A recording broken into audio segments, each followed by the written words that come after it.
So it shouldn't really be of any surprise that I'm really excited about this upcoming NXT Takeover special. It's entitled NXT Takeover Our Evolution. And in this video, I'm going to just give you some of my thoughts on the matches, the build-up to our evolution, and just want to describe to you my general excitement for what I feel could or maybe should happen on this show. The build of the show in general has been pretty decent. I mean, we've got 5 matches on the card. I believe 4 of them are official. All the titles are on the line. We've got a debut for Kevin Owens, aka Kevin Steen, which could be very interesting. An odd match or 2 in Baron Corbin and Bull Dempsey, and maybe another one thrown in there somewhere. But it's pretty much a full card. We have a match which could open the card, a match for the main event, a really good semi-main event, and then a very, very good main event. So I think this card actually has a lot to offer, just in the sense that NXT Takeover Fatal 4-Way had a lot of variety to it. I think this could offer quite a lot from a match standpoint and also from a character standpoint. So if you have any thoughts and comments on this NXT Takeover Our Evolution show, please let me know down in the comment section below. So like I said earlier, one of the reasons to be very excited for NXT Takeover Our Evolution is the debut of Kevin Steen, who is now going under the name Kevin Owens. And we really don't know what he's going to be doing. He's not going to be involved in a match as far as I know. He's had a load of vignettes building up to his debut, which have been taken into account his history with people such as Seth Rollins, Daniel Bryan, Adrian Neville, and Sami Zayn, etc. So in my opinion, it'll be really interesting to see what they're going to do at NXT Takeover Our Evolution with Kevin Owens, or as most people will know him, Kevin Steen. You know, what will they have him do? Will they have him go after someone? Will he cut a promo? Will he be in a jobber match? Will he do something special? Will he interfere in the main event? I think there are so many possibilities you can go with this Kevin Owens character. I mean, they've already basically made the Kevin Owens character like the Kevin Steen character, which is one thing I thought they wouldn't do. I thought they would totally change his gimmick and make him a PG gimmick, but it seems like we're going to be getting the Kevin Steen that we saw in ROH, the sort of off-the-cuff Brian Pillman, loose cannon type Kevin Steen, and that can only really be a good thing, because I definitely didn't like the fact that they could PG him down, but it'd be very interesting to see what this guy is going to do and how they're going to introduce him, if they do in a big way, at NXT Takeover Our Evolution. I'm very glad NXT have found a spot on this NXT Takeover Our Evolution card for Baron Corbin. As we saw at NXT Takeover 2 Fatal 4-Way, he debuted in a big way by defeating CJ Parker, a guy who was getting some kind of a push at the time, in a big and very quick way, and he's been dominating guys ever since. And of course, we know this guy right now is going to be getting pushed big time in NXT for the next 6 to 12 months, depending on his development. And I think that can only really be a good thing, because we need a little bit of variety in NXT right now. A guy like Bull Dempsey, I just don't see that really being for him. You know, he's kind of bland for me, so if I was going to push a big guy, it would be Baron Corbin. The guy stands out. The guy has a presence. He has something that I don't really think many NXT guys do in that presence, per se. And like I said, right now, he's in the middle of a big push, and it'll be really interesting to see how Baron Corbin gets on in what should be at least a semi-competitive match. Maybe about 5 minutes or so to still make Baron Corbin look strong, but make, Bull Dempsey look, near his level on some way, because they built both these guys up as monsters by having them, pretty much defeat guys in 20, 30 seconds in jobber matches. So it's pretty much like Clash of the Monsters, so to speak. And Baron Corbin should definitely get the win here, but it'll be interesting to see really how he gets on in a semi-competitive match more than anything. The NXT Tag Team Championship match between the Lucha Dragons and the Vaudevillains, I think this will open the show. Generally, the tag team match opens the show on these NXT TakeOver live specials. And, let's be frank, the build to this championship match has been very basic. We've had a #1 contenders tournament, which the Vaudevillains won. There hasn't really been too much interaction between the two teams, but just enough for me to care. I like the Lucha Dragons as a tag team. I also like the Vaudevillains as a tag team. I think they're better off as faces and they're going against the grain as heels. But at least they're doing some entertaining stuff, which makes me, care about this tag team. More so the Vaudevillains, because I think they're a little bit more entertaining, but the Lucha Dragons bring something different in the ring, which I guess a lot of people will like also. And I wouldn't blame you if you did. These Vaudevillain video packages they've been doing have been very, very entertaining and, really helped me to care at least a little bit more about this match. So the Vaudevillains have done all the promo work and stuff. The Lucha Dragons have been delivering it in the ring. So in my opinion, this should be a decent opener. It could be a good opener. But I can't see the Vaudevillains winning here. I think the Lucha Dragons need the belts much more as characters. I think the Vaudevillains could easily do something without the belts and be in some kind of feud. Maybe even going into a feud with Hideo Itami and Finn Balor or something. Who really knows? But this, in my opinion, should be a decent opening match. On the NXT Takeover specials, generally the Women's Championship matches are very good. I mean, you've had Charlotte versus Natalya, which was really, really good. Paige versus Emma, which was also really, really good. And now you had Charlotte versus Bayley, which was pretty good. And Charlotte versus Sasha Banks, in my opinion, should be another good NXT Women's Championship match. I mean, these two girls have had history with the BFFs, etc. And, you know, while I think the build-up could have been a little bit better, they could have referenced their history a little bit more and done a little bit more, in my opinion, to get some heat on Sasha Banks to make her not look like such a wimp against Charlotte. I still think this could definitely be a good match between these two. Like I said in many reviews before, a lot of people have said that at live shows, these two are put on the match of the night. So I expect this will be in like the hour main event slot, so it will still be in a prominent part of the card. Generally, it's the semi-main event. But the question really here is, you know, will Charlotte be called up to the main roster? So if she's going to be called up to the main roster, I feel this will be a determinant as to who wins the match. You know, I see no one better than Sasha Banks right now to hold the NXT Women's Championship if Charlotte can't. I mean, they've just made this new faction, you know, I say tag team really, with her and Becky Lynch. And I think out of all the women on the roster, she's definitely that one who could take over the reins from Charlotte if she's going to be put on the main roster at some point. If Charlotte's not going to be put on the main roster, then I think Charlotte should retain. She's been a pretty dominant NXT Women's Champion so far, and really, I don't think she should lose the belt until she's going to be brought up to the main roster, much like they did with Paige and, you know, sort of Emma as well in that respect. But it really depends on what WWE are going to do with Charlotte.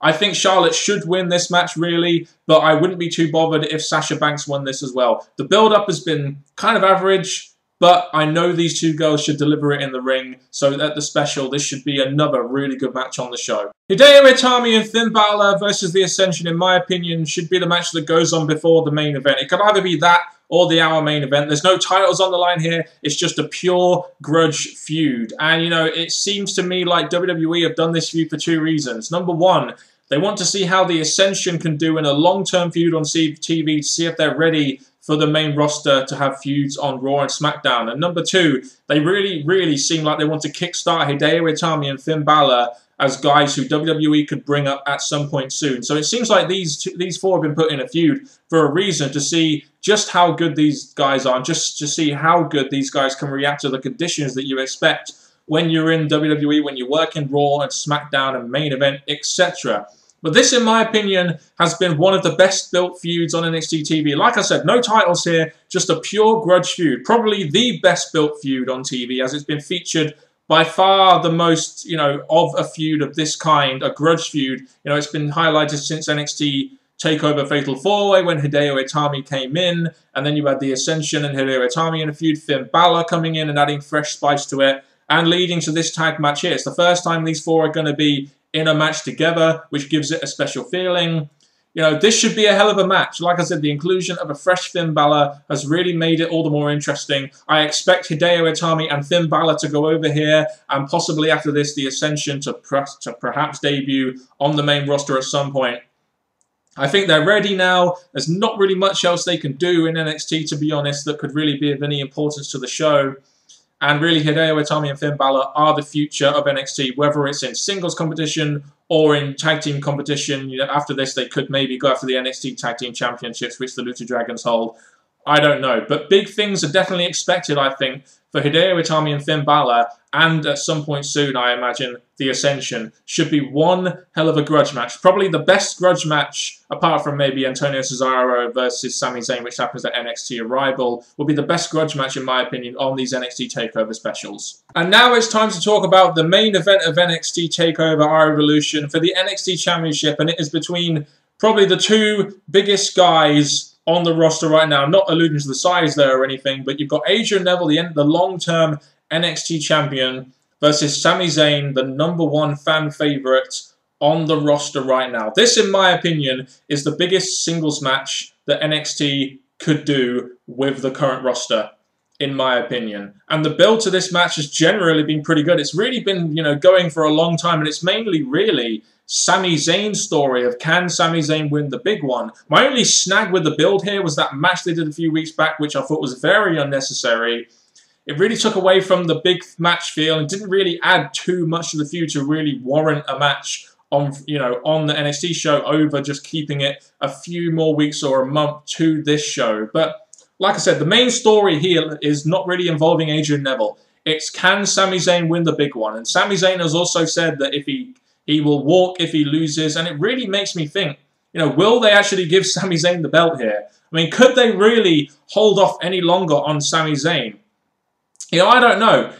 This match, I don't really know what's going to happen because on the one hand, I think it's got to the point now where you kind of have to give the belt to Sami Zayn. You kind of have to give him his moment of redemption. Otherwise, fans will really stop caring to the point where, the guy can't win, so why even bother getting behind? Like a Kofi Kingston syndrome.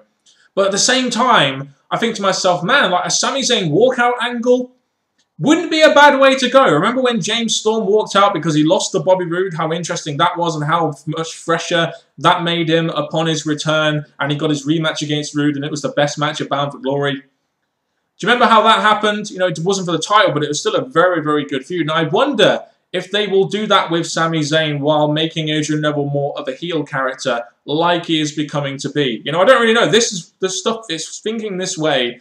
That means I really don't know how this match is going to go. Excuse me. I mean, I think Sami Zayn winning here looks very obvious because he says he'll walk if he loses. And I can't imagine Sami Zayn walking away from NXT. I just can't see it. But one thing I do know is this should be a hell of a match. I think in this match, these two guys will pull out all the stops here. And I think you have a very, very good, angle if you want to go that way as well. Hell, you could even make Kevin Owens debut in the final bit of this to help his friend Sami Zayn or turn on his friend Sami Zayn or whoever and make a statement on the NXT roster. There are just so many possibilities here, but Sami Zayn and Adrian Neville are going to bring it in the ring, and this is definitely going to feel like the main event match, the big match that it should feel like. It's going to be one hell of a ride, guys. Like I've said before, I get really excited for these shows. How I used to get excited for WWE pay-per-views back in the day, and now I just don't give a shit about WWE pay-per-views. I just think that these shows are just so much more better presented. I care more about the characters. The matches are generally better. They give the women time, which WWE just don't do. And there are so many things NXT do here that I prefer over WWE's product that they do with Raw and SmackDown and pay-per-views. And I think that shows in how they've done Arrival, Takeover, and Takeover Fatal 4-Way, and Takeover Evolution, which I think will be a fantastic show to end the year. It's whoever made the decision of putting this a couple of days before TLC, which I believe is this coming Sunday, as the Slammy show is usually the go-home show, has made a bit of an error there, because I think people are going to watch NXT, see how great NXT Takeover Evolution is, and then they're going to watch TLC and they're going to be disappointed. That's how good the NXT roster is right now. And I just want to make a point here as to what Vince McMahon said about guys grabbing the brass ring or whatever. This has been talked about ever since that Steve Austin podcast. NXT right now, you've got guys that are, trying to grab this brass ring. But the real question is, will WWE and Vince McMahon actually hang the ring, as the Lex Man has said, in a position where people can actually grab it? Little metaphor there to end the video on. If you have any thoughts on this, NXT Takeover special that's going to be airing, this Thursday, December the 11th. Not sure what time, but I'll find out on the day, and I'll make sure to live stream it and review it straight after. If you have any thoughts on this show, let me know down in the comment section below. Should be a good one, guys. Perhaps maybe even the best out of the 4 we've had so far, this being the 4th one. Thank you very much for watching this preview if you have. Hope to see you guys watching, commenting, and hopefully even doing videos on NXT Takeover Evolution. Goodbye.